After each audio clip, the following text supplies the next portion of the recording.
Hello, everybody, and welcome to Subwuffer Entertainment. We're determinedly drunk, geeky, and cheerful podcast. We're wolves. We house in a tree. We entertain, and we like to bring you the latest in all entertainment news.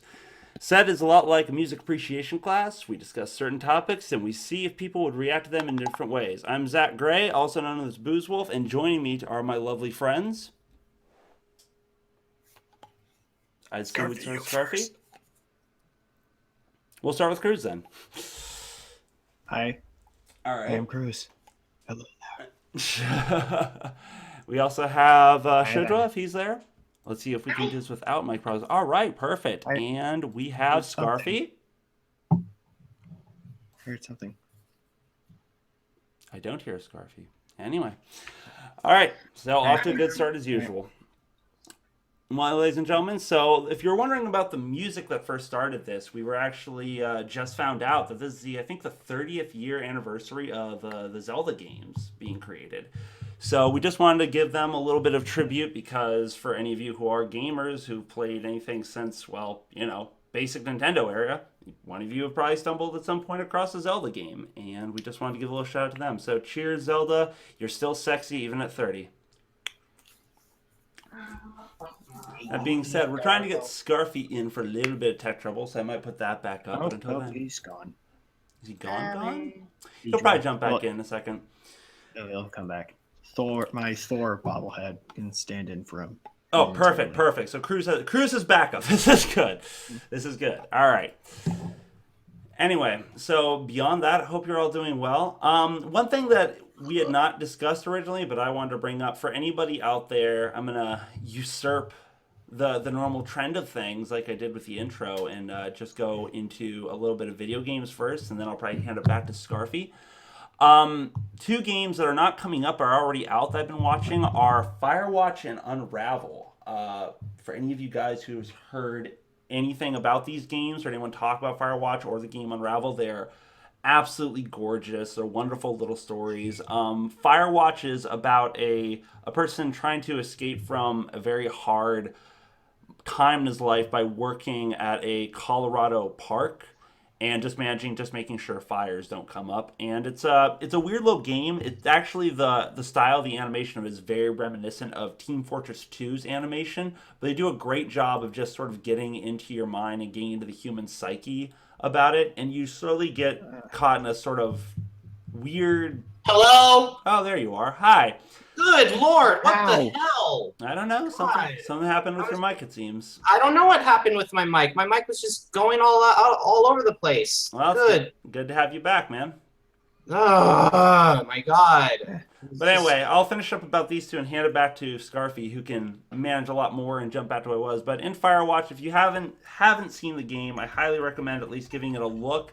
If picking up and playing it, it's something that will leave you constantly just guessing at what's going on, what's going to happen next, and it's just honestly fantastic. The other game, and I'll put a link once I'm done with this, once I hand over to Scarfy. The other game, Unravel, is a game that I think is originally based in Sweden, and it's a game of going back into one's old memories and collecting them. I I got to see a little bit played. I got to play some of it myself. I'm not sure what the overall idea of the game is, whose perspective it's from, but you're playing this little yarn made, or this little cat that's made of yarn, and you have to keep collecting yarn because you have a trail going back that you can use to swing off of, platform, climb on, all these things. It's a really cool concept, and it's really interesting how they work everything in.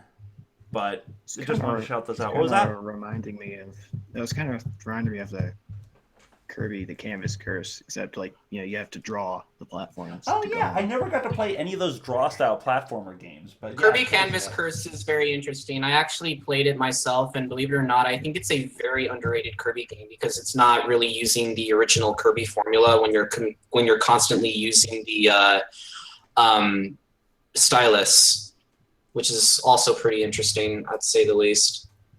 Fair enough. Yeah. And by the way, I was mostly just wanted to talk about these things, but also made for a great device to solve for time. So it's back to you, Scarfy, if you want to take back over. Hi guys, my name is Scarfy. I do not know what happened to my mic I had it on mute and I unmuted it, but unfortunately I wasn't getting through and I didn't know what was going on. So I am very, very disappointed. I did not exactly know what was going on, and I'm usually the one to introduce myself first, and I feel completely out of place now. You're doing fine. Just pick up from where you are. Okay. I need a moment to clear my head because A mental moment. Yeah. I'm clearly just, I went into a panic mode realizing that, oh my gosh, my mic is not working. What the hell is going on? I'm just glad you didn't do like the prima donna thing of throwing your hand to your head, tilting it back, and going, I'm so distraught. If anyone needs me, I'll be in my trailer, and then running off without us. And then there'd be the three of us sitting silently and awkwardly being like, so that happened. All right, well, with all that being set aside, my name is Scarfy, and I'm sorry I didn't introduce myself before. I don't know what was going on. That was just completely terrible that happened. But anyway, let's move on and just go on. For movies this week, our first movie that we have is 999. It's an upcoming American heist thriller film directed by John Hillcoat and written by Matt Cook. The film follows a group of criminals and corrupt cops who find themselves in serious trouble. The Russian mafia is blackmailing them, and the only way to deal with them is to perform what is believed to be an extremely challenging heist. Impossible as it may seem, however, they eventually hatch a plan on one side of the town. Half of the crew will plan the murder of a rookie cop named Chris Allen, while the rest of the force is distracted by a 999 call, which means an officer down call. The other half of the corrupt cops will pull off the rest of the job. The film is scheduled to be released on February 26th in the United States by Open Road Films. Unfortunately, this film just looks incredibly uninteresting, but who knows? Maybe if people like it, I'll definitely go see it. I actually kind of am more excited to see London Has Fallen, but we'll get into that movie at another time. This movie sounds like the poor man's version of Ocean's 11. I want to say that too, but it's kind of weird considering that you have all of this stuff going down and just absolutely I can't really understand as to why certain things only happen at a certain time, and but yeah, I really don't have much to say regarding this movie. I mean, it stars Chiwetel Ejiofor, I guess, but look, Ben Affleck's less talented brother's in this. Oh, really? I'm assuming that's Casey Affleck, if I remember. Yeah. Casey Affleck, yeah, he is. But yeah, I don't really know what to say about this film, honestly. Okay. I kind of just think it's there and... okay, yeah, just making sure. Kruz, do you have any thoughts? Yeah. Do you know anything about this movie? Because this is the first I'm hearing of it, so... Yeah, mine too. I am clearly just absolutely, I don't really have anything much to say about this film. It looks really uninteresting. I saw the trailer. I mean, it looks, I don't know if it's necessarily going to be more interesting than, an average heist movie, but it looks like going to be one of those high action content movies like Live Free or Die Hard. Something, and I think. Have you guys seen that new? I hate to say it, but that new that Prius commercial that's been out about the guys who rob a bank and then steal a Prius and make their getaway on it, and they become. It's a ridiculous commercial. They become an international phenomenon because it's like, oh well, they don't have to stop for gas because they have such great gas mileage, and they are able to sneak by a whole bunch of sleeping officers in the car because the car, when it turns to electric mode, it goes quiet. It's ridiculous. Noise. Say what? Because the car doesn't make noise. Yeah, exactly. So it's I feel like that would actually be a more interesting movie than 999. I have nothing to say regarding 999. Honestly, it's just there. It's just one of those movies. Unless it's gonna be a better movie, otherwise, I really don't have much to say about this film. That's fair. Our next film that we have is Eddie the Eagle. It's a British-American German sports comedy drama directed by Dexter Fletcher with a screenplay by Sean McCauley and Simon Kelton. The film stars Taron Egerton as Eddie the Eagle Edwards, a British skier who in 1988 became the first competitor to represent Great Britain in Olympic ski jumping. The film had its world premiere at the 26th Sundance Film Festival, jealous, on January 26, 2016, and will be released on February 26, 2016 by 20th Century Fox in the United States, and later released on April 1st, 2016 by Lionsgate in the United Kingdom.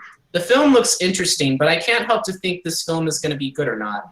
But Taron Egerton, who you may not know him, but he's the guy who played Eggsy in Kingsman: The Secret Service, which is a movie that me and Kruz saw, and oh my gosh, that movie's awesome. Yeah, it was pretty awesome. I thought the other actor that's in it. Sorry to interrupt. Is it what's his face? Hugh Jackman. Hugh Jackman. Why could I blank on the name? Or as I like to call him, Huge Jacked Man. Huge. I thought was a fantastic actor, but if it's actually good, I hope to see it sometime because I am interested in this film. I've only seen the trailer of it, but honestly, I think out of most of the films I've seen, they're coming up, that I know are coming up. It's honestly the most interesting one to me. I'd rather watch that movie than most of the things that are coming within the next week. And granted, it's also because I really love a good underdog story. So it makes me happy. I like the whole fighting social norms, expectations, and all that other shit, and just being like, I'm gonna do this because it's not the most eloquent way to say it, but I'm gonna do this because fuck you all. I'm gonna do this. Like there's something admirable about that in people. Right. So. I see what you mean. Like, just it's kind of interesting. Like, Cody, you are so immature. What did you say? I missed it. No, it's fine. It's fine. Let's just move. It's fine. I don't want to oh gosh. Smelly. But I really think this film is gonna be. It's interesting enough, but I don't really unless the reviews are good and people actually like it. That's the only time that I can actually say a lot of good about this certain movie. Right. What do you think, Shuja? Is he there? He is. Here's the thing. That I don't care about movie a lot unless they have fur in it. Oh, come on. Spoken like a true furry. So you're waiting for Zootopia and Sing, and when we start talking about movies like that, you'll be in. Oh, when you talk about Zootopia, you will not. That'll just be the Shujwa episode. There'll be nothing but Shujwa that whole time, telling us every detail about that movie. Okay. Okay. What about you, Kruz? Any thoughts? I liked the concept of this because it kind of reminded me a little bit of Cool Runnings, which is, of course, the classic. Yeah. Oh my gosh, I don't know what it is with people in Cool Runnings. I mean, don't get me wrong. It's not that I hate the film, but the fact that Cool Runnings actually has an actual fan base is really interesting. It's a classic, in my opinion. I'm just in it for the memes. Yeah. Do it for the meme. Hope they have an actual fandom for it. Yeah, Dad. I feel like memes are a weird, almost an educational tool in our society, which is a sad commentary to make. But if you really think about it, a lot of us know such weird information from memes that there's no way we'd know about or even give a shit about otherwise. I'm swearing a lot for this one. I'm sorry, guys, but it's really weird that memes are that big of a influence on us these days. Anyway, that's Zack. Yeah. Well, I mean, it's fine, Zack. I mean, you don't have to apologize for swearing. I mean, I swear all the time, but true. I don't really care. I try not to all the time, but I don't know. Shuja, I don't mean to be a pest, but you really need to, either turn up your mic or you need to get closer to it, so that people can hear you. Really, I heard him. Well, yeah, but just making sure. Sorry, go ahead and talk for me. I'm just moving myself away from the mic because there's something going on. Okay. Oh, all right. Well, just want to make sure. Every 5 minutes, I will come near back to the mic. Okay. Anyway, back to you. What's next? All right. Our next film that we have is a film that has garnished not only negative criticism, but making me hungry. This film has kind of garnished some both interesting criticism and negative criticism at the same time, which is a very, very sad thing to say. Our next film that we have is a film called Gods of Egypt. It's an upcoming American fantasy film featuring ancient Egyptian deities. The film is directed by Alex Proyas and features an ensemble cast starring Nikolaj Coster-Waldau, Brenton Blades, Chadwick Boseman, Elodie Young, Courtney Eden, Rufus Sewell, Gerard Butler, and Jeffrey Rush. And Scarfy, I hate So, to which interrupt is- you, but you're crackling. Something about your mic is just in my audio. Which is anyone else getting that? I hear it too. Yeah. So I don't know what's going on. My mic sounds perfectly fine. No, it from doesn't. my end. You sound like a grumpy old. and it's coming through. Yes, I know it's coming through on the stream. That's why I'm just asking to check. Oh Lord. So it's not a big deal, but you might need to go into your control panel and just check it really quick. I don't know why it's cracking. Do you have low yeah, internet? No, I don't have low internet. That's ridiculous. You tried turning it off and on again. That's only work. How about now? Is this better? Nope. Same. Nope. Is this better? Absolutely not. Nope. No. Can you hear me now? I don't know what to say. I don't know why it's doing this. Well, I'm gonna say jump off and jump back on really quick, and then that should take care of it. So it happens. All right. Well, you're gonna have to stall them then. Yeah, that's fine. All Oh right, no, hold on. the masses! How will I ever handle this? Anyway, How can I handle all of this crowd? yep, All right. Well, you're gonna have to stall them because honestly, it's fine. Oh, We'll Lord. be here. We got this. Anyway, so he was talking about Gods of Egypt. Do you guys know anything about this, like Kruz and Chidra, about this film? Because I see commercials for it all the time, mostly actually advertised on YouTube. Of this, Say what? and it's I kind of just saw the getting poster. like my interest. Interesting. But then I read book about the story already, so it's like I know Hello? 100% sure that you are not following the book. Oh, you already know the book. hello. Yeah, there, I perfect. You see. sound great. Oh, Much better. Oh God. So we were just Oh, discussing Lord. Gods of Egypt that you're talking Please, about. please tell me I didn't sound too terrible. You sound like I mean, you probably sounded the like you were. You know those It was Eurobeat terrible, but at Robo. least it was consistent. Hold on, one at a time, please. Go ahead, shoulda. All right, Kruz. Anyway, Oh, but you sounded just like one of me? those Eurobeat Robo remixes. But otherwise, you sounded fine. So that being said, what do you think about Gods of Egypt? Because I've seen the commercial over and over, and it feels like if Prince of Persia and God of War had a bastard love baby, it would be this movie. But beyond that, I have nothing great to say about it. So Okay, well, I just want to. Well, believe it or not, this film has kind of received a very, very big case of backlash for its predominantly white cast playing Egyptian characters, which is also interesting because I've seen Prince of Egypt, and that was also played by Caucasians. So I'm kind of figuring, why is this such a big deal, and why is it getting backlash? I guess it's because they really wanted to tell it more accurately. I don't know. they want to tell it more accurately with white people. Is that what you're saying? I don't know. I mean, like, why not use Egyptian actors for this particular film? It would have made a lot more sense. There's not as many of them available, I guess. The I reason mean, it's not made in Egypt. Well, actually, never mind. Because well, maybe you guys do. I don't know any of these names. Usually, they use Caucasian people over the actual ethnicity because it's more relatable for an American audience, which is predominantly white, and because of the fact that finding actors, there are not as many big name in the United States big name actors that are Egyptian. There are some, I'm sure. There are ones that could do the role better than the Caucasian people they have playing it, obviously. But that draw is in familiarity. You see someone's name, like you see a movie with Brad Pitt, and Brad Pitt fans are going to go see Brad Pitt's new movie because Brad Pitt. They don't care about Right. the movie. So I agree. that's my take on it. You guys feel free to dispute. Well, I mean, like, I can understand the criticism that it's been getting, but like, I mean, like, do people really think this movie is going to bomb because of the criticism? Because the criticism is played by an all-white cast. I mean, don't get me wrong. I'm not like saying, oh, well, this movie should definitely be played by Egyptian actors because it would have been told more accurately. But like at the same time, when I look at, say, the Ten Commandments by DeMille, that was also played by a white cast as well. So I don't understand why this is getting heated backlash when other films are playing displaying Egypt are played by white casts as well and are whitewashed. Yeah.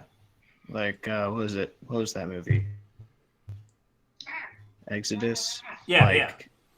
That was with mostly, or at least some of the main people were white face. Christian Bale was Moses. Mm-hmm. We know, I don't think Christian Bale is Hebrew. No. I mean, well, whatever. Do you have thoughts, Chitra? Nope. I'm just being sorry. To me, the other thing with that is the reason it's more of an issue now is people are becoming more culturally sensitive. People are becoming more in key with the idea of historical relevance and just plain giving other, ethnicities a shot to portray themselves in things that talk about their heritage. So we're getting more and more away from this whole idea, like the whole, I don't want to start a huge backlash here, which I might, but like nowadays you'll see more stuff where, especially going to these old time things where you'll see like Jesus as a Middle Eastern Hebrew person instead of what it's been for years, where it's like he's been slowly being turned into this Aryan, blonde, blue-eyed white guy, which there's no way he would be. So I gave you the link, right? Oh yeah. Sorry, but that's basically the. I think that's the reason why people think it's a bomb. People are just, for political correctness reasons, are just sort of fighting this sort of Caucasianization that Hollywood does to a lot of films. Yeah, I totally agree with that. Well, that's it for movies that are coming out for this week. Now we have some upcoming films that are currently in the post-production phase. First, we have X-Men Apocalypse. As you can tell, I've been a huge fan of the X-Men series since the very first X-Men came out. Unfortunately, when it came to that, I think there was a part where X-Men really shot itself in the foot, like after, say, X-Men 3, where it really started to plummet down and just they really started to dig in the bottom of the barrel with certain X-Men's characters, which is kind of, well, I guess you can say it's, one of those things where, I'm glad that with X-Men Days of Future Past, they were able to rewrite history and basically change a lot of the things, or, because I don't know about you guys, but I like X-Men. Pretty good. Days of Future Past was really good. It was really good. It was really well done, and I'm really glad that they, decided to erase as if X-Men Origins Wolverine and X-Men 3 and X-Men 2 never happens, which is really good. I appreciate that. Mm-hmm. I don't know about you, Zach. I'm not sure if you're a huge X-Men fan, but I'm not. I mean, I have nothing against it. I liked what I've seen, but I wasn't a big comic book kid growing up. I was more cartoons and anime and stuff. So my real big exposure to X-Men was whatever the X-Men was that was playing on Toonami and Cartoon Network for a while. And I know that's not an accurate representation of the true origins and everything. So I don't feel like I have a right to talk about much of this, and even if I did, I don't really have much to contribute. I don't know, Shudra, are you a big X-Men comics person? No. Okay. Sadly, no. Are you just not a big movie fan at all? Well, that is what he exactly said. Well, I know, but and yet he's gonna go see Zootopia. Like, how does that make any sense? He just said if it's furry, he's gonna see it. If you slap fur on it, Shudra's gonna be there. Like the title say, like everything be fur. All right. Well, I put the link on the chat, Zach. Well, I gave the link to you, but you didn't put it on the chat yet. I put the one for. And X-Men, I like the first version of it, like the X-Men one. I like that, but then I don't know why, but like the following up movie, I never get back into it. Maybe of the storyline something, I don't know. Mm-hmm. But I can tell you after this week, if I rewatched all of them. Shoujo, you've got an admirer in the chat. What? So adorable. I'm gonna butcher this, but Jirashiki, apparently, which I brought. It's Gadakshi. He's one of my. Sorry. Shuja so adoraburu, which is adorable in Japanese. So you've got an admirer, Shuja. Congrats. I went to be Sugoi. Senpai has indeed noticed you. I'm I'm friending that Genjuro Kushochnin. God. Sorry, Scarfy. Japan don't work with you. We're getting JP to the max, bitch. Wow. I don't know what we just walked into, but apparently it's a Maximum F. Oh God. Oh God. That's right. Okay, I'm with you now.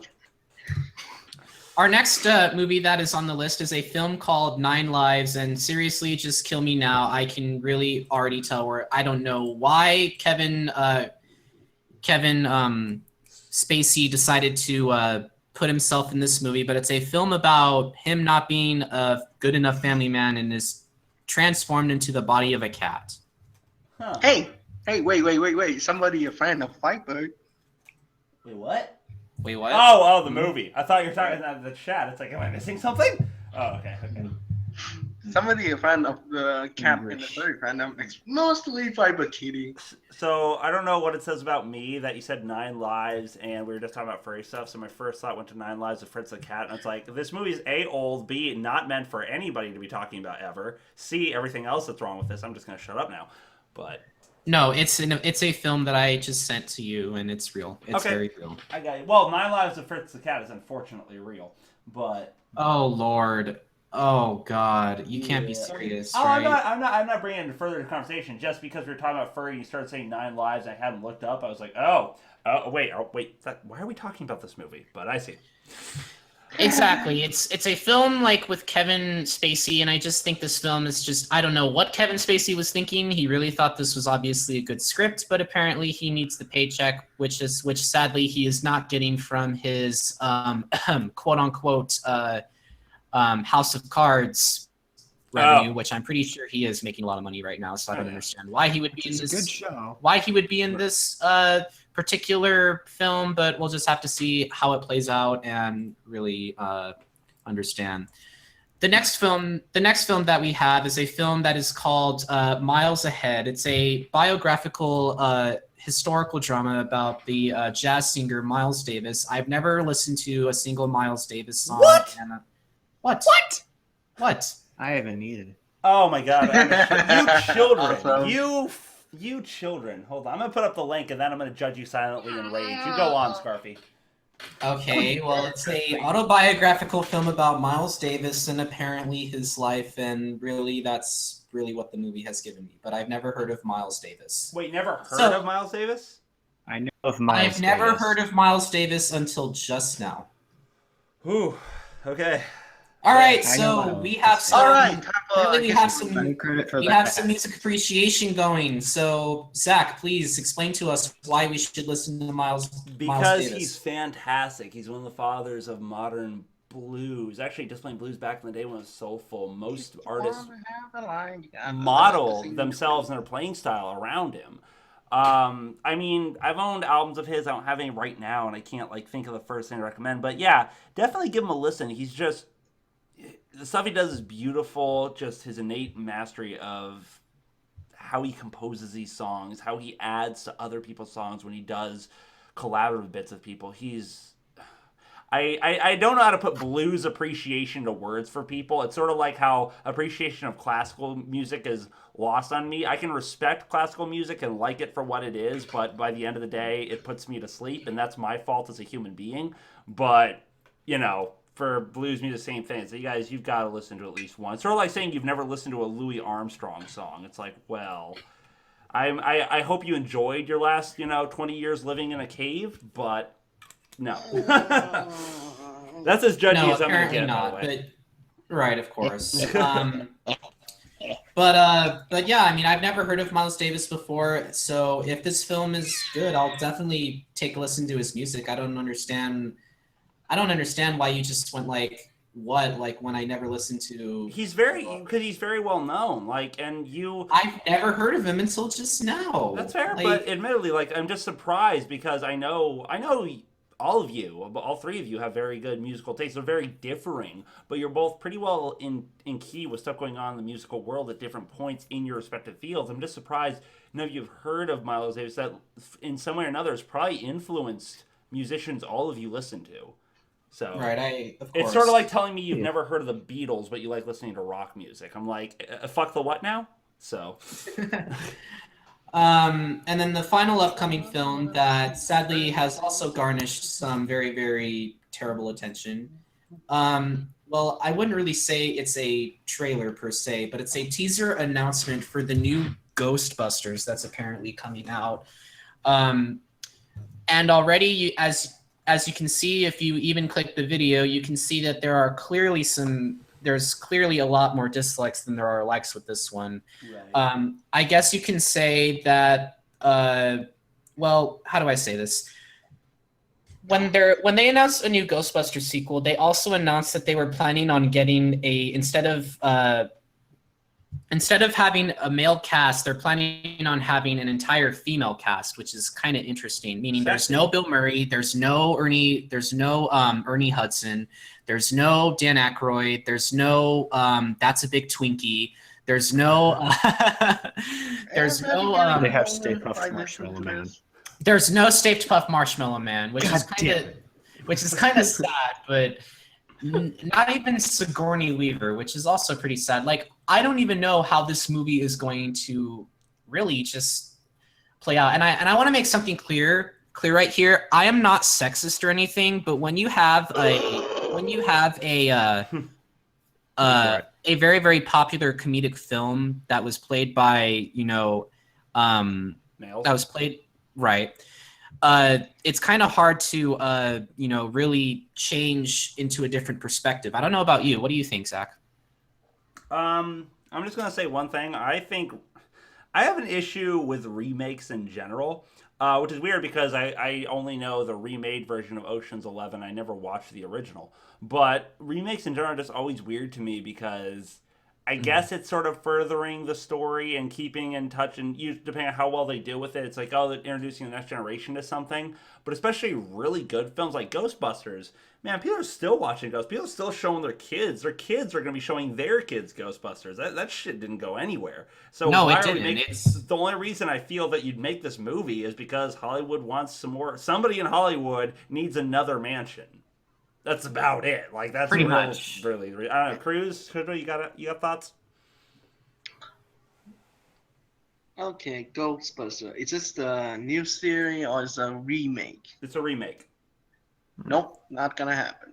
Not gonna watch it. I'm sorry, I'm just saying that right now because I love the No, I was saying they're not even gonna Ghostbuster finish it. movie, and that's actually one of my first real American movie I look at.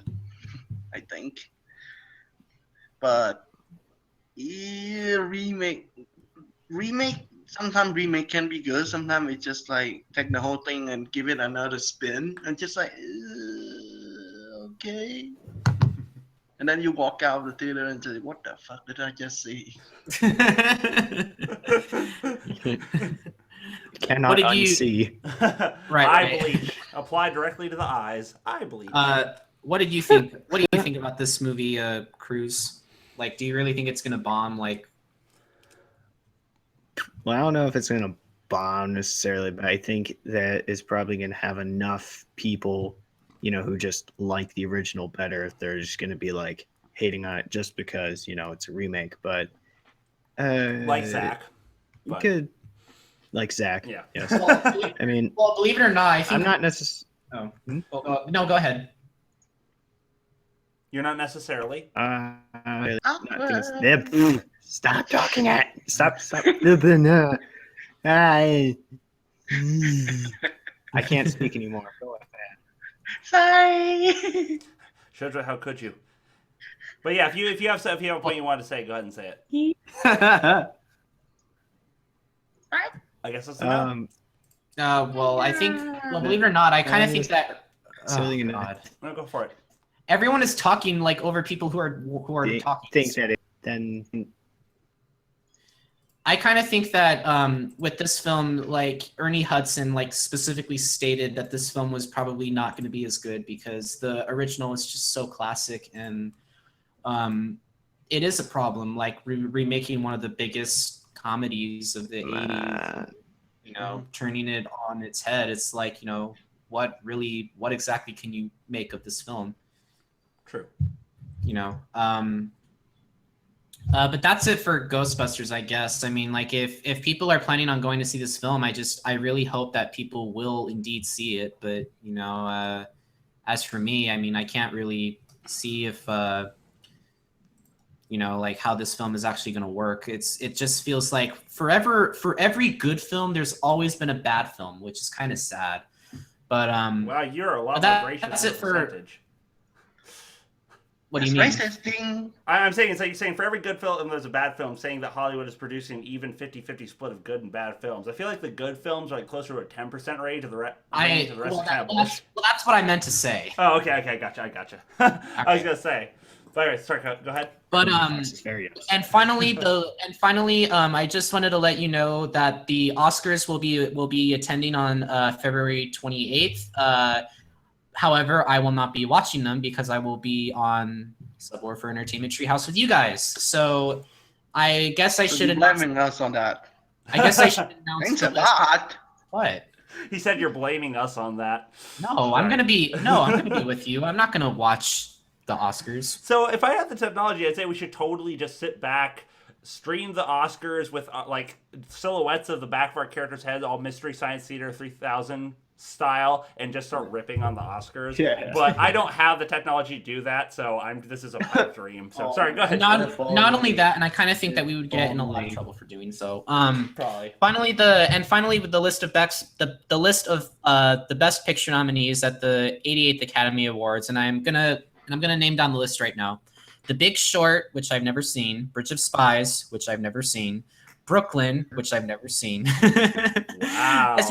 As you can tell, these are films that we haven't seen, and there's only like three of them that I think. Aren't you supposed to be the movie expert among the four of us? Yes, I am, but that doesn't mean I see every film known to man because I'm all done with. I'm doing school. What do you think? Yeah, in all fairness, all the games I've mentioned, I've only played like one or two of them in a small amount. So when I get to that, so don't worry. As I was saying, Mad Max Fury Road is also nominated for Best Picture. The Martian is nominated for Best Picture. The Revenant, Room, and Spotlight. So good. Not Tommy Wiseau's The Room, people. You need to make that clear right now. Room. Right. So I'm gonna say this right now. A lot of people are saying that The Revenant will definitely win Best Picture, but personally, I want Mad Max Fury Road to win. But I know it's not going to happen, so... Fair enough. Why? Well, Mad Max was pretty good. Why? Well, here's the problem with the Oscars. It's the very, very Republican, white boys club, I guess you could say. Really? I've never heard that before. Really? I mean, like, if you watch the Oscars like I do, you can pretty much tell that the award choosing, I believe, is extremely biased in a way. Very much more right-wing? Kinda, yeah. Like the left wing isn't biased? Well, that's fair. That's a good point. You know what? You make an excellent point. Now shut up now. I mean, like, don't get me wrong. It's very, very Republicanized, and I thought Mad Max Fury Road was the borderline Best Picture of 2015, and I was really surprised to see that it was nominated for Best Picture. I do hope that film wins, but I'm kind of counting on it not to win. I kind of count on The Revenant winning because everyone wants The Revenant to win.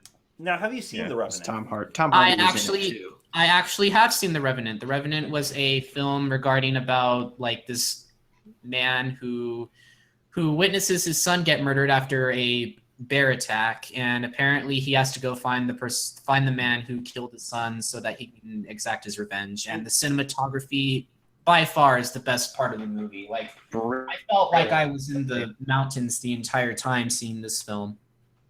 Yeah. Mad Max Fury Road, I thought was a fantastic film, and I kind of wish and I hope that this film gets nominated, which is why I'm not watching it because I don't want to be disappointed if it doesn't. Fair enough. I guess you can say the film that I saw last week that I'm pretty sure everyone saw except for Shuja because he doesn't like going to see movies. That's racist thing. No, it's true. You just said it yourself. I saw Deadpool twice this past week, and I don't know what to say about you guys, but I thought this movie was great. I liked it. Yeah, I was very, very one of the greatest comedies of all time. I believe it is the greatest comedy of this year of 2016. no other comedy will compare. That's bold words, but you know what? If for any film to make that proclamation, yeah, I think you made a safe bet. I mean, like I loved every second of it. No spoilers, just saying that they picked a great actor. Reynolds did. My God, he did a fantastic job of that role. He had fun. You could tell he had fun with it too. It's just like, oh yeah, he was having a freaking ball with it. I think one of the best parts about the movie was that, okay, they're starting with the opening credits. Okay, oh, the opening credits are literally setting the mood for this movie. That is awesome, and it did set the movie for this film.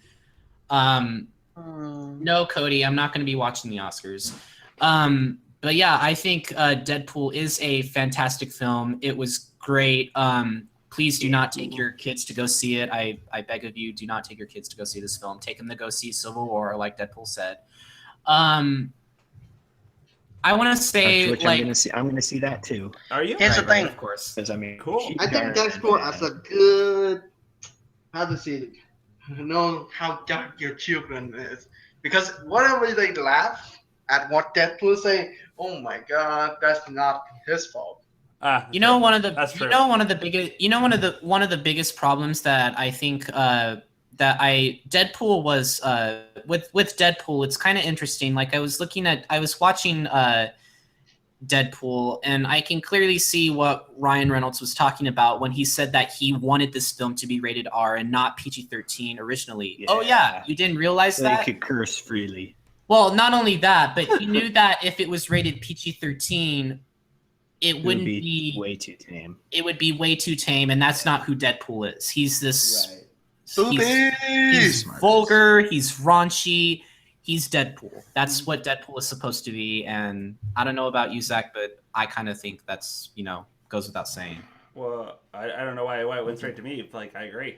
I agree. You did a great job with it. but yeah. Anyways, that has everything to do with movies. Now I'm gonna move on to video games with Zack. Zack. Oh yeah. Before we do, did Kruz, Shoujo, do you have any more points to make about any of the other stuff? Because let's go out there and make a difference. Yeah. Anyway, so sorry, you guys. I know we talked over you guys a couple times, and it felt like we were cutting you off. So I just wanted to give you a fair chance to talk. If you had anything else you wanted to say, like we think Zack sucks, he can go fuck himself. Anything like that? Nothing? No? Okay, good. Yeah, he can go. That's fuck later. himself. Exactly that. Okay. Anyway, so I talked to you guys earlier while we were having a little bit of tech issues with Firewatch and Unravel. I put the links way back up there if you want to search for it and look more. These are games that already came out. Games that are coming out, I talked a little bit about this in the pilot, actually, but we'll get more in depth here, is Far Cry Primal.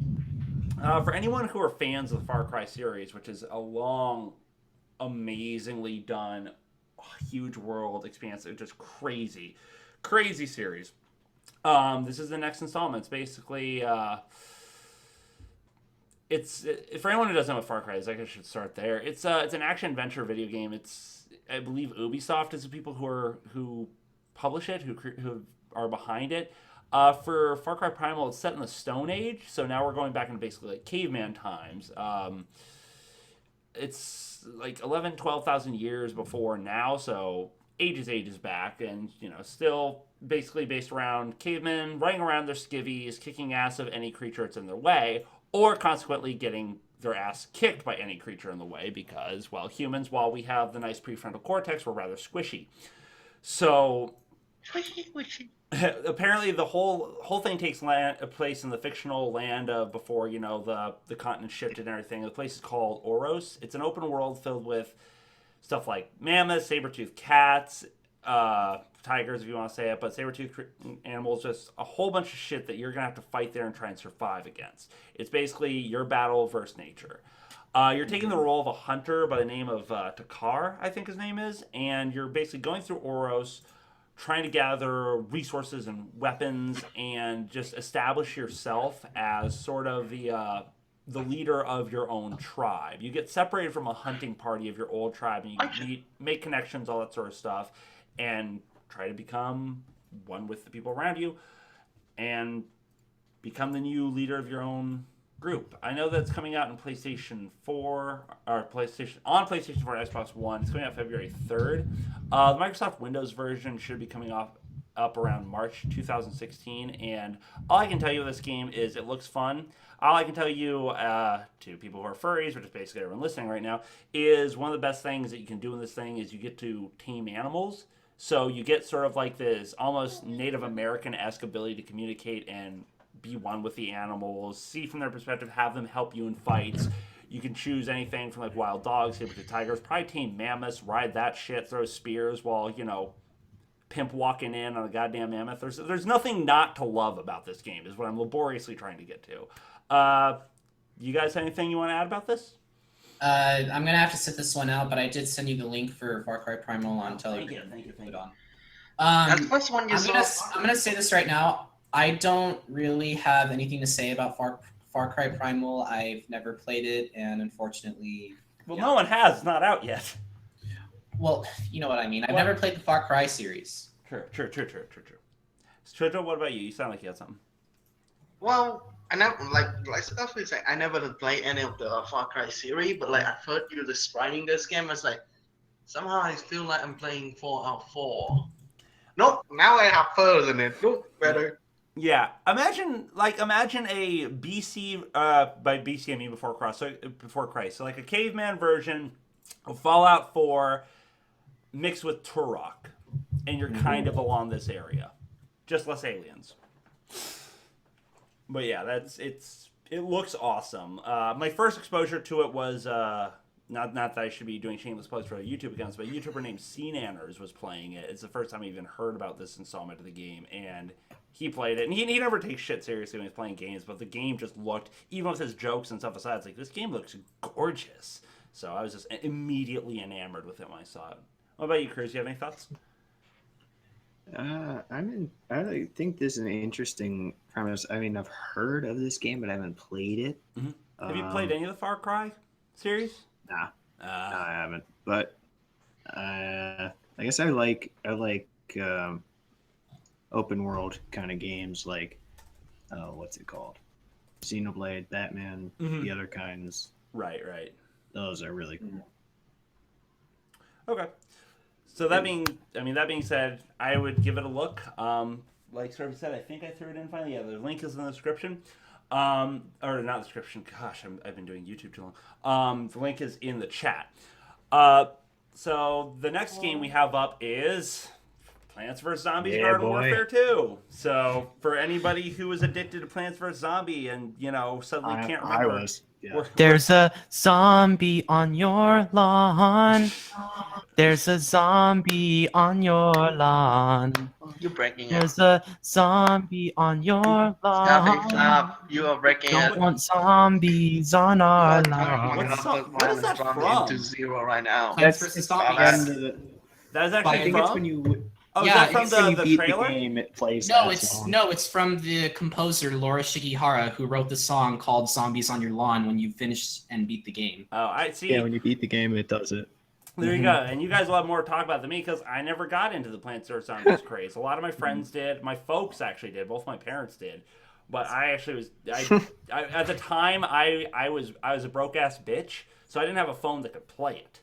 So, but basically, it is based off once again Plants vs. Zombies. It's one of everyone knows this game is one of the most addicting phone-based games. You can easily throw hundreds of hours away on this game. Which, granted, if you're having fun, it's not really throwing them away, but you'll suddenly wonder where all those hours of your life have gone. But they've taken this concept and moved it into a third-person shooter, and I believe that PopCap Games was already in charge of making Plants vs. Zombie. I think EA jumped in to make it more of the shooter style. Yeah, PopCap Games does own Plants vs. Zombies, and if you haven't listened to Laura Shigihara's work on Plants vs. Zombies, you definitely need to. She puts so much effort into her music on the game. Everybody does. It's going to be coming out around February 23rd as well. It's going to be released for Windows, PlayStation 4, and Xbox. Basically, if any of you played the first Garden Warfare, there's a lot of similarities. They just added more to it, which is basically what I think everybody wants in a sequel, especially since the first one was very successful. It went very well. So they've added more levels, more zombies you can play as. For those of you who don't know, when you're playing Garden Warfare, you're no longer playing the plants, you're playing the zombie team. And you'll be playing different classes of zombies, different like military-based classes, and trying to defeat all the plants. So it's a nice little switch or a change of pace of, perspective and everything. There's more levels, I said, more types of zombies you can play as, more game modes. It's big multiplayer. There will be internet multiplayer. I think they also have some sort of LAN or split screen sort of stuff. I can't imagine, and from what I know, I've actually had this question asked of the original one. It shouldn't be for phone because I don't think a phone can run this yet. I'm sure. No, I don't think so. I don't think so. I'm pretty sure in about like 30 years it might be able to. Oh, you're far. I could see that in 5 years. Phones are getting insane. But they're getting insane. But even so, you can only do so much with the cell phone. Right. But one cool thing is apparently there's free additional content that's going to be released regularly after the game's released. So a lot of the DLC is going to be free. So that's really cool. So so actually I'm going to hand this immediately to Scarfy and Kruz since you guys have played the game. What do you guys think about this third-person shooter? Well, you're gonna be amazed. I've never played any of the third-person shooter games because I'm just so much of a fan of the regular sit-down classic point-and-click. Defeat all the zombies on your lawn and just try to keep your plants alive. Basically, all I can say is that if this game, it's my time now. Damn it, we're done with this. If they make it. If this game does better than the other games, then I'll be impressed, and I may want to look into it more. I like Laura Shigihara. As I said before, I love Laura Shigihara's work, so I really hope that you can definitely take a listen to her music because she does a very good job. I think she also got to meet Yoko Shimomura, who is who I would say is the grandma composer of Square Enix. And while, I would have to say Nobuo Uematsu, who does the Final Fantasy series, is the granddaddy of Square Enix's music. So if you like Nobuo Uematsu, chances are you'll like Yoko Shimomura, and chances are you'll like Laura Shigihara because she does a fantastic job with her music in these games. I'm not even kidding. Before we hand it to Kruz, I just want to ask, if she was also working on the music for the Garden Warfare games? I am not too sure. I mean, I know she definitely does do Plants vs. She did Plants vs. Zombies too, so I think she might have worked on it. I'm not too sure, but she does have a Twitter account, so I tend to look on that quite often. Okay. But Laura Shigihara is fantastic. Right. I definitely recommend you take a look at her music and just listen to it. All right. What about you, Kruz? Thoughts? Oh, she also did To the Moon. Okay. Go ahead, Kruz. Okay. I haven't really looked at I know that the Garden Warfare is like the third-person shooter, the different concept. I haven't really looked at that, but I enjoyed. I really enjoyed Plants vs. Zombies, and I was one of those people who poured hours and hours into it. So I think I'd be willing to try it out because I think it'd be interesting to actually play as the zombies, and not just have, there's just weird mods, I think, in the original one where it was like the zombies had plant abilities, like they had the pea shooters, and that was really annoying. Oh, right. But I guess it would be fun to be the annoying NPC. Right, yeah, I can see that. What about you, Shidra? Do you have any thoughts? Did you ever play this game, Shidra, the original Plants vs. Zombies? Were you part of that craze? Pick it up. I did. I picked it up 10 minutes. I'm done. Oh. Okay, so that's what you have to say about this. That's fair. It's not just I can see myself putting shit ton of hours and drop everything just to playing this game. I said, nope, I'm done. Yeah, no, I had the same thing with what was that game? The Sims. I used to play that, and then I started college, and they released a new installment of The Sims. And I was like, nah, I'm gonna fail all my classes if I play this game. There's no way. Nope, so not gonna happen. Yep. Okay. Well, the next game we have, I actually, and I'm going to say a buzzword right now, but I actually first heard of Super Hot back when it was in beta development, back when it was in early access and all that. And the person who I saw it through was Markiplier, the very, very well renowned YouTuber. Because I watch a lot of gaming YouTube stuff. And Super Hot has got to be one of the, if it's anything like what I saw and what the trailer that I'm gonna post right now is, it looks absolutely fucking bizarre. Like, it's such a weird. You have basically the thing of the game is you have a certain amount of time to eliminate a bunch of enemies in whatever area you are. Sometimes it's a subway station, sometimes it's like an alleyway or a bar. Everything is done with sort of like minimalist graphics. Everything is done pretty much in white except for the bullet shots and the blood spray effect or the attack effects, and things go into slow motion. But the weird thing about Super Hot is when you're playing it, it's you attack everybody and you get done with it and you win. It just repeats super hot, super hot, and then it jumps into the next level. And I'm sure there's something I'm not getting about the artistic style of it, but it's like it feels like it's trying to subliminally sell you something when you're watching through it. It's weird. Even like though you already bought the You, game. you know what this game is kind of reminding me of? It's kind of reminding me of Portal, even though I can clearly see it's not Portal. But I could see that with the animation styles. They kind of have that same Right. sort of weirdness to it.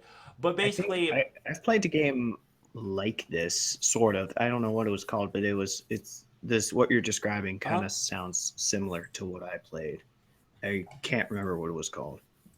well, apparently originally it was a browser-based game back in like September 2013, and then it got to work to be development to be a proper game. To let you guys know, if you're interested in this, if you want to see if you're interested, I'd say watch Markiplier's playthrough. Watch the video and the link, but go to Markiplier, watch this little playthrough of the old version and see what you think. They've modified since then, from I know, and the full release is coming out February 25th. It'll be for Windows, for Mac, for Linux. It's not coming to any platforms, to the best of my knowledge. Oh wait, no. It's coming to Xbox One around sometime in March as well. A lot of these things that are starting are going to other ones, but yeah, an Xbox One version should be coming out in March 2016. So. That sounds good to know. Do you guys have anything else you want to say about that? I don't really have anything much to say because I didn't really pay much attention to Super Hot. I just know that it's an interesting game, but I don't really know what to say about it. Fair enough. Kruz, Shuja? Yeah, even though it's not the similar style, but it's kind of like Tactical Assassin, which was a point and click game. It's like no colors. It was just black, white, and blood, and simple objective: kill the right person. So I think, given that I was spending endless hours on the computer doing that stuff, that I would probably be interested in this. Right. Shudra, do you have thoughts? Nope. Do you feel super hot, Shudra? Do you feel You talk- super hot? You're talking to a half fox. You are getting on the wrong path. Okay, yeah. You're not half fox. You're a wolf. You know what? The sooner Scarfy, you we start talked about respecting, this. start accepting and respecting Shudra's life decisions, the better it's going to be for all of us, Scarfy. Nope. I know that Scarfy never gonna accept this, so I'm just keep bringing it back to annoy him because that's what little bro do. That's fair. Okay, moving on from that.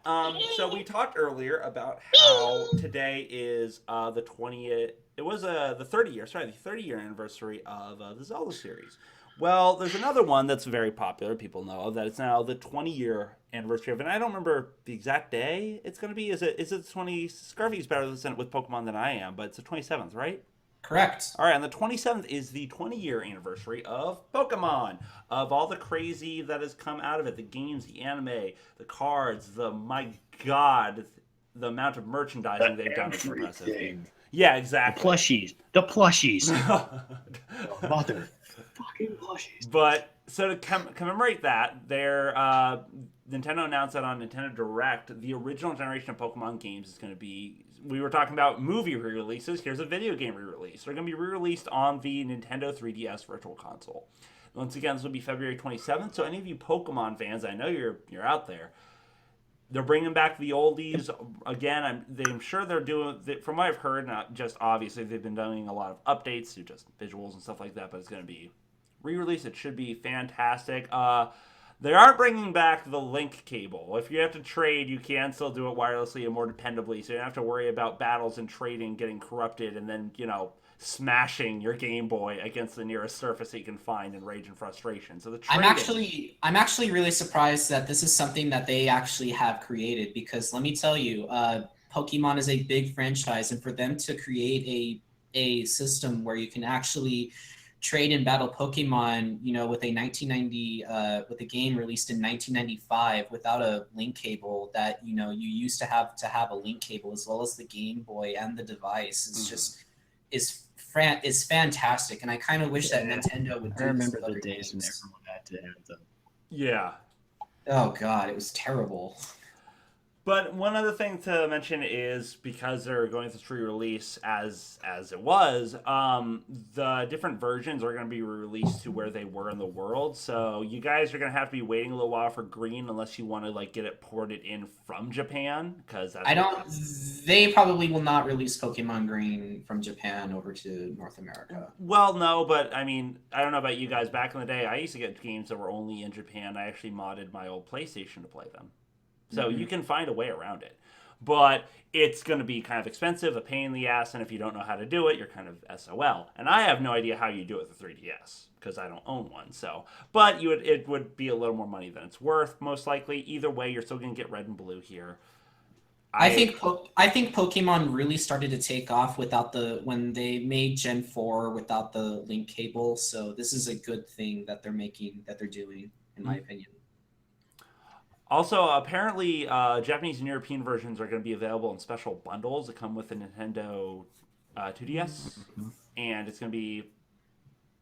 I don't know. I don't know how I feel about it. I guess it kind of makes sense. It's kind of cool to do a little bundle where here's the console and the game for a reduced price, especially when you're doing a re-release like this. Pokemon was such a big driving force for people to buy the old Game Boys and everything. A lot of people I know, the reason they got a Game Boy in the first place was to play Pokemon. I sent you the link, Zack. Oh, did you? Oh, sorry. But, yeah, I posted it, didn't I? Did it not post? No, you didn't. Oh, I did. I had it there. I didn't push the enter button. That would be a problem. But the game was going to be about $9.99, so it's a pretty good price for, getting your nostalgia fix. Aside from that, all I can really say is, for anyone who's a Pokemon fan, it sounds like they're going to do a fantastic job with this. Pokemon is pretty much on par with stuff like Mario and Zelda and stuff nowadays. It's one of Nintendo's babies, and they're going to make sure they don't fuck it up.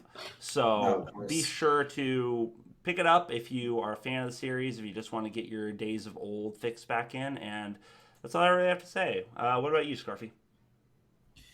Well, as you can tell, I've been a huge Pokemon fan since I want to say I first played the first Pokemon game on blue cartridge, which was actually really nice to play. The only downside was that I didn't have a link cable to trade Pokemon, but at that point I didn't really think it mattered all that much, considering the fact that I was playing it on a Game Boy Advance, and I'm not too sure if the link cable would have worked, but maybe it would have. I'm not too sure, but it doesn't really matter, considering that I don't have the blue cartridge anymore. But with this particular release, I will be getting all three versions because I'm a avid Pokemon fan and I love the games. I thought the games are just so awesome. I think they have their ups and downs. I think Generation 3 is the best because it introduces more strategies when it comes to Pokemon abilities, as well as the double battles, which they decided to also put in Pokemon, Ruby, Sapphire, and Emerald. As for, I guess you can say in terms of, aesthetics, I'd have to say my favorite generation is Gen 3. My least favorite generation is unfortunately Gen 5. I just was not a big fan of the plot or the music or just the antagonist. I thought they were just really retarded. But all that saying aside, Pokemon has just been a near and dear friend to me. If Esteban is listening to this, I bought him a Ninetales plushie, and he doesn't know, and he's not listening to my show right now. So if you guys can do me a favor, go and tell him that. That's all I can say. Uh, but yeah, I mean, other than that, Pokemon has just been a fantastic series that I love. I mean, me and Kruz love Pokemon, near and dear to our hearts. We, I guess you can say I love the music of Pokemon, and I wish, and yeah, I hope whatever they're doing to Gen 6, they'll do it well. Kruz, you have anything to add? Finally got back. Jesus Christ. Anyway, he was talking about love of Pokemon. Wondering if you had anything you wanted to add, Kruz. If you want to repeat some stuff, I gotta check on something, so I will give you guys the floor. I love a game I got. Yeah. The first Pokemon game I had was Leaf Green, and that was, I mean, I obviously dinosaur, and that was like, I'm like, this is awesome. Like, I love Pokemon now. And I also got Ruby. I got the Game Boy, and then the DS of the I cannot Mystery hear you at Dungeon all, Kruz. one. Kruz, I don't mean to be rude, but apparently your mic is really breaking up. I'm back. Sorry about that. Or did you? Yeah, your mic is just really going out. Oh, Kruz's is? Yeah. It might be the internet once again. If you want to just shut down all Hangouts and come Wait, back. who we'll did it? That I hear understand. you fine. Well, it wasn't doing well for me. Keep talking, Me Kruz. either. Let me just check this for a sec. Go ahead and talk. Hello. Okay, now it's a little. Talking about stuff. Yeah, now you're good. You're good. Is it working? Yes. I hope so. Yes. All right. So anyway, Yay. is there anything more that was going on with Pokemon, or were we still on that? Pokemon? Sorry. I guess. So. Pokemon. Anyway, so one thing that I remember, just speaking I of think so. everything going on with Pokemon, one thing that's I've always wondered is everyone, I think, should you played Pokemon at some point, of course, right? Nope. You never played Pokemon, really? Yep. That's amazing. Wow, I never hear that happening. I was gonna ask like what everyone's favorite moment of playing Pokemon was, but I guess I can't. I guess your favorite moment of playing it was saving the money. I never get into any of the Pokemon franchise, and I don't know why. I just don't like people. Like, I guess like people have something they can get into, and Right. for me, Pokemon is not the thing. Which is interesting because Pokemon's is so like tantamount to furry stuff, so it's interesting that you weren't really into it. Nope. Huh? Sorry. No, that's fine. It's not anything wrong. It's just, huh? What about you, Kruz? Like, if you had to say you're like playing the games and stuff, was there a moment for you that was like, this is the reason I love me some Pokemon, like anime wise or game wise, or some time when you like Pokemon, you knew this was just a game you had to keep going with? I think we lost everybody, man. No, I'm still here. Oh, good. I was about to put up the technical issues thing. I was like, okay, so apparently this is a thing. What about you, Scarfy? I know you're a big Pokemon fan. You probably regaled us with many stories while I had to step away to check on some stuff. I'd have to say one of the biggest stories that I have. I think I didn't get into Pokemon when my dad actually took me to see Pokemon the first movie, and if you haven't been a big fan of, and if none of you have seen that film, I highly encourage you to watch the Japanese version, because I think the Japanese version of Pokemon, the first movie, was just so much better than the American dub. It was just, the American dub was just way too over dramatic and just did not have a lot of it did not do well as the Japanese version, in my opinion. But I've been a Pokemon fan since I really beat Sapphire, and I thought it was the best. Hello. Oh, there we go. What's been going on, Kruz? We hear you. You're coming in fine. Wow. Anyway. Kruz, are you Hello? there? Yeah, Kruz, you're here. We can hear you. We can hear you.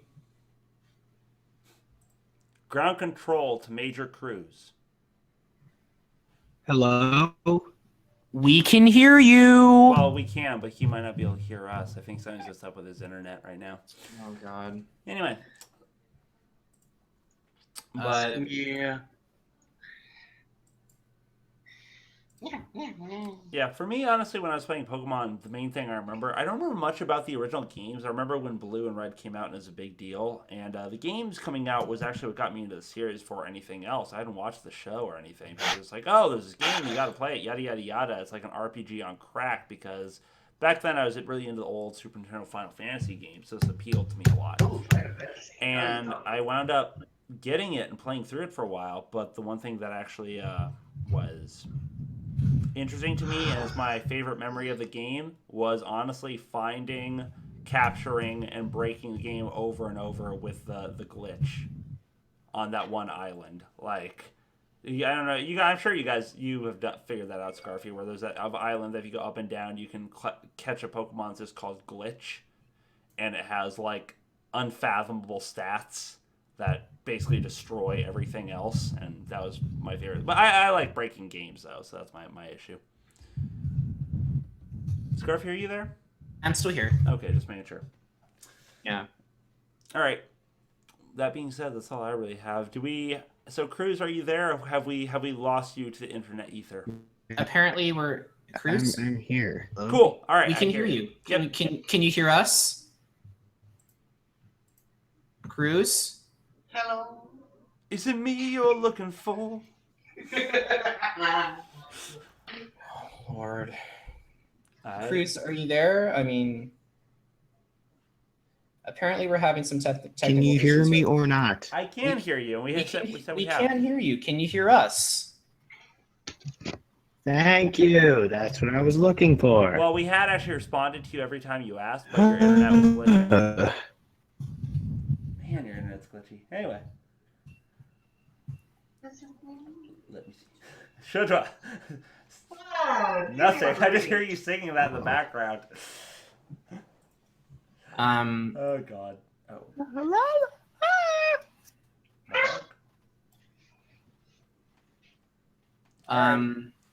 Well, if we have Kruz, great, and then we can move on to him. But if not, we can figure it out from there. Kruz, are you there? Nope, it's not looking like it.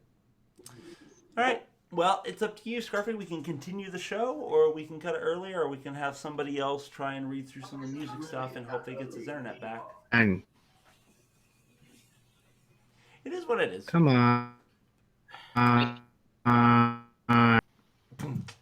Yeah, his internet is Hello? just not working. Your internet is just really poor, Kruz. Wait for it. No shit. There you are. All you had to do was swear at us, man. That's What? all you needed. There you go. See? Working perfectly. What? You're up. Can you not understand me? I literally heard like the last word you said. I said, Oh, Lord. okay, That's so can you hear me now? Yes. Good. This is now an AT&T commercial. So we're going to hand it to you to do music. If the internet fucks up, then it fucks up. So, Well, I actually wanted to well, weren't we going to put the playlist on, Zach? We could. I could. I just like the fact that we have Kruz all of a sudden. I like that we can hear his lovely voice. But it's up to you. You are the master of ceremonies, my friend. So, Well, I thought that was our original plan. we have a plan? Zach, Oh come on. shit! Why was I not informed of this?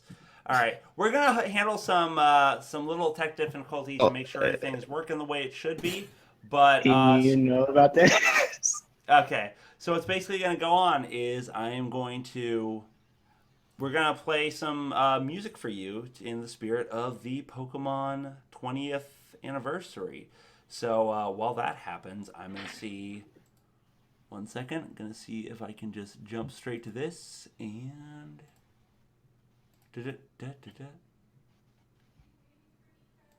1 second. Actually, can I? Give me 1 second. And before that starts, I want to see. Because if I can do this, then I'll make sure that everything's nice and pretty for y'all that are listening to us in just a minute. So if I were to do... 1 second. So I'm going to work on some stuff. Everybody mute their mics and let me see what I can do. All right.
Thanks everybody for being patient with us. We're getting our mics readjusted and things set back as it should be. So hopefully my lovely, lovely brothers will be with me in a moment and everything is settled. Hey Shivra, hey Scarfy.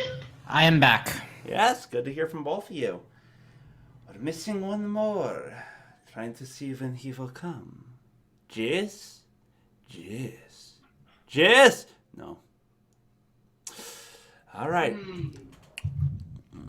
Well, that being said, there are technical issues and we will apologize.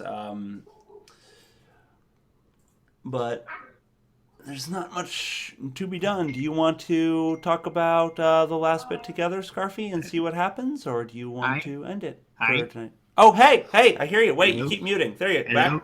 Hello? I hear you. Yeah, you're there. Hello? You're good. Hello. No, I'm not muted. Yeah, you were a second ago, but you're good now. Fantastic. I'm not muting. Well, you're fine. I know. You're You're back fine now. now. So we'll hand it to you, Kruz. Do you want to do the music, Kruz?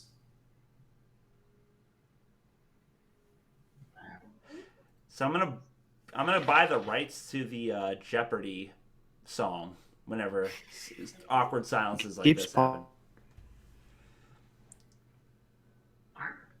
Mm-hmm.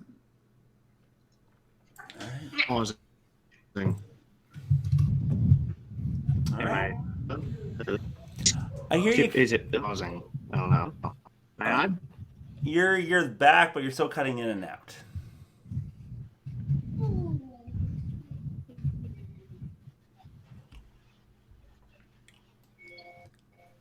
Oh, Christ. It's funny, whenever you're just saying something that you're upset about, your internet is totally clear for that. I mean, it's like, it's more than happy to hear you vent, but whenever, you want to be talking to us.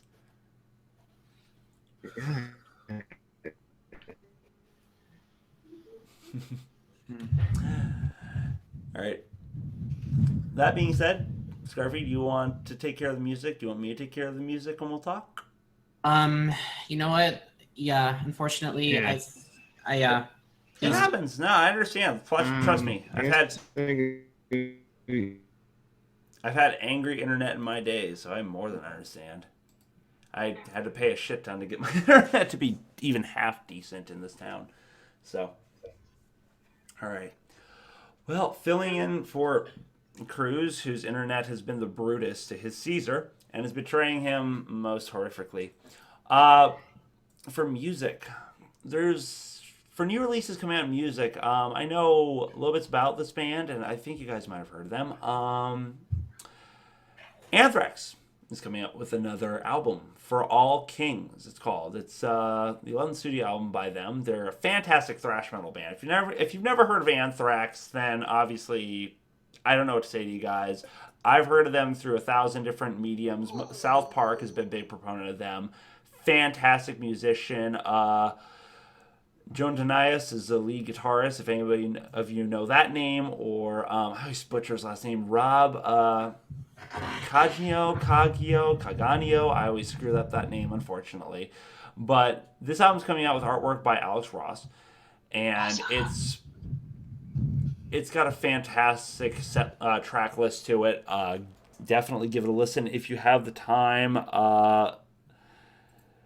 One of their most popular albums, I think, is a pre-release for, or not album, sorry. One of the most popular songs as a pre-release for the album is a song. There's the third track, which Scotty Ian has mentioned it having the phrase, the meaning to me for this title is that everyone can be king. Everybody can have control of their own lives, control over their destiny, just by growing up and becoming a responsible human being. He's not necessarily saying that, being king is a boss in your relationship or any relationship, but as king of yourself, taking responsibility and ownership for the shit that is basically what it means to be me, to be you, to be him. So it's kind of an empowering album, which if you listen to a lot of thrash metal, beyond the rage of a lot of it, a lot of people hear thrash metal and think it's ragey, it's like, hardcore rage. It's got a lot more to that. It is a feeling of empowerment, of displaying raw emotion. Let's see. Beyond that, I don't have much to say. It's coming out February 20. It's February 26th and 23rd, a very popular date for this year. But it's coming out February 26th, 2016. Scarfy, do you have anything? Have you listened to anything by Anthrax before? I have not, so Oh unfortunately, my I have god, to sit they're this one out. amazing. What about you, Shudra? They're great. They're great music. Let me look if I can find a quick link to them. Also, I see Kruz facing in and out. Do we have you, Kruz? No, unfortunately, he's still out. What else to say? What else would I say about them? I feel bad because I know Kruz could definitely do a much better job with them than I could talking about them because I haven't listened for a little while. I hear little bits and pieces of their music as they come out, but they're fantastic for anybody who likes a heavier, more raw sound to their music. This is definitely the thing for you. So it's sort of like, I mean, they are sort of the not continuation because they came before it, but for those people who are really into stuff like, you know, obviously old bands like who am I trying to think of? I don't want to say Rammstein. They're coming to my mind, but there's that. They're less industrialized version of that. If you need a point of reference. Hey, Kruz, welcome back. Hello. I hear you. Do you hear us? We can hear you. We can hear you. Hello. But he can't hear us. He can't hear us. But anyway, I will put up a link for their next album while Kruz violently humps his mic. Let me see here. Beyond that, nope. Come back to me. Beyond that, there's another thing that's coming up by the 1975, which is I'm reading a little bit off of what Kruz is sending to me because he's lovely and wants the show to go on. I like it when you sleep, for you are so beautiful yet so unaware of it. Interesting. It's. I'm trying to look in this. So this band was apparently a big social media craze that had their accounts deleted around June 1st of last year, but on June 2nd they came back again and pulled up a lot of their followings. The new album that's coming up, like I said, it's called I Like It When You Sleep and You Are So Beautiful Yet You're So Aware of It. It's a 4-piece band following more of a more funk style music, and this is apparently their new single coming out. I don't know anything about them. I haven't even heard of this band. I feel so out of the loop. It's another February 26th release in 2016. I'm trying to figure out exactly what to say about them. Unfortunately, I don't know so much, so I'm going to hope Kruz comes back and saves me. And lastly, a band I will admit that everyone knows whether you want to or not. Macklemore is coming out with a new album with Ryan Lewis. It's called The Unruly Mess I Made. It's the second album they've made, or second studio album. They're big. If you guys don't know Macklemore or Ryan Lewis, they're both really big hip hop groups. They are coming together as more of a duo effort. Again, February 26th, apparently that's the drop date for all this music. If you're into anything by Macklemore, they're very famous for the song Blurred Lines, I believe. I'm hoping I'm not butchering that. Scruffy, do you know if that's right? I don't really know. I've never listened to Macklemore. I'm pretty sure Blurred Lines is a big hit by them, and they'll be coming out with that. Or they came out with that, but they're coming out with this new album, The Unruly Mess I Made. From what I remember of Blurred Lines, it was a very sort of like chauvinistic sort of song. I'm hoping Macklemore has moved on from that. But unfortunately, since Blurred Lines, I haven't really heard anything by them. But if this is a second album, then I wouldn't have heard anything because they hadn't been putting out anything. Aside from that, that's really all I have for today.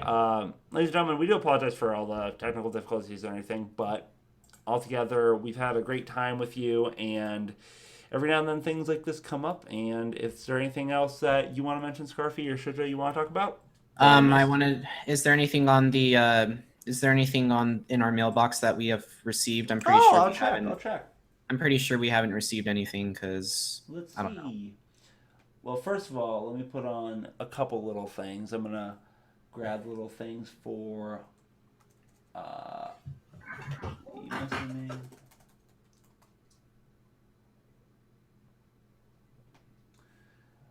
Alright, let me see here for 1 second of what we have. He's still looking. He's still looking for it. I do. That's what I do. That's the wrong email. Give me 1 second. Mm-hmm. Hey, Scarfy, quick question.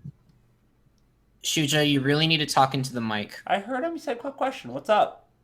My question, Scarfy. Why don't you like Macklemore? Why do you not like my? I think he's just never heard Macklemore stuff. I've never really heard Macklemore, honestly. I mean, they got a good style. There's just some of their content is weird. Like, I mean, just like I said, they had a big thing about them about like chauvinism and all that for Blurred Lines, which is basically, the objectification of a woman and kind of a little bit of nodes of coercing that woman into sex. So that's a big thing that's been against them, which I can understand, obviously, because those are things that should not be promoted. But so like you never heard any song from him, or just like you just don't like his music. I just want to make sure. No, well, wait, Scarfy or me? No, Scarfy. Scarfy hasn't heard their music.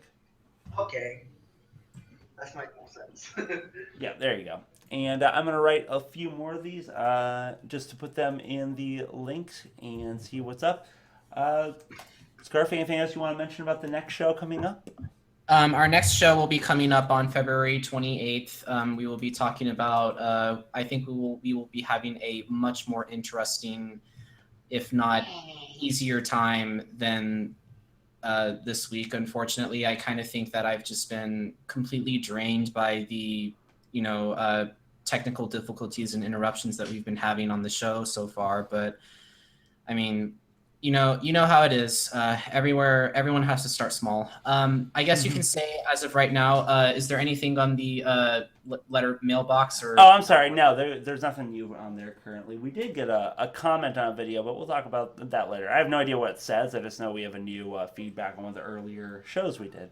By the way, guys, feel free to check out our old shows. Most of you, I think, were already there for them, but you can give us feedback and stuff. Obviously, if you want to say, you guys suck for your technical difficulties, that doesn't really do us any good. But if you have any constructive criticism or anything you'd like us to talk about next time, say, hey, why aren't you guys talking about this genre of music or this genre of movies or these video games? How did you miss that? We're more than happy to take your responses and just, be able to incorporate into the show next time around.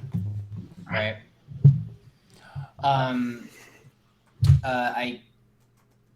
I guess we'll be having Subwuffer Entertainment Treehouse on February 28th. Do you want to do closing, Zach, or? I don't have the closing with me, so that is all on you. I'm busy giving them links to these different things. Are you done with giving links, or? I just sent the last one. Okay. All right. Well, we will be with you guys together on Subwoofer Entertainment Treehouse. My name is Scarfy. I'm Zach Gray. Pleasure as always to talk to you. God, you're fucking cute. Anyway. And then there is Kruz, whose internet decided once again to be the Brutus to his Caesar. And all of our love to that man and everything he does for us. All right. We will see you in the next one. All right. Have a good day.